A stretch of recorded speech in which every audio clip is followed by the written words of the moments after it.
Hello my dear viewers, మన political review.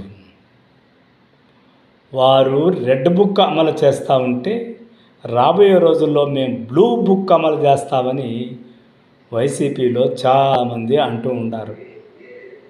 ప్రజాస్వామ్యంలో ప్రతిపక్ష పాత్ర పోషించే వాళ్ళు ఆ పని చేసి అధికారానికి రావాలని ట్రై చేయాలి, కానీ రాకముందే రివెంజ్ తీర్చుకుంటామనే మాటలు మాట్లాడితే ఇది కరెక్ట్ కాదు. అప్పుడు మీరు రివెంజ్ తీసుకునే దానికే ఇప్పుడు అనుభవిస్తున్నారు.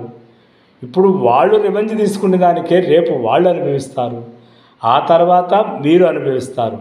ఈ రొటీన్ చక్రమే రాజకీయం అనుకుంటే మీ అంతా దరిద్రపు కొట్టు రాజకీయాలు మరెక్కడా ఉండవు. దయచేసి ఒకరినొకరు విమర్శించుకోండి, అంతేగాని తిట్టుకోకండి. పగ ప్రతీకారాలుగా దాన్ని మార్చుకోకండి. ఎవరైనా సరే, ఏ పార్టీ అయినా సరే ఇంతకింత అనుభవిస్తారని ఒకరు మార్చి ఒకరు ఒక సర్కిల్ లాగా డైలాగ్ రొటేట్ చేస్తే నిజంగా ప్రజాస్వామ్యము ప్రమాదంలో పడినట్టే.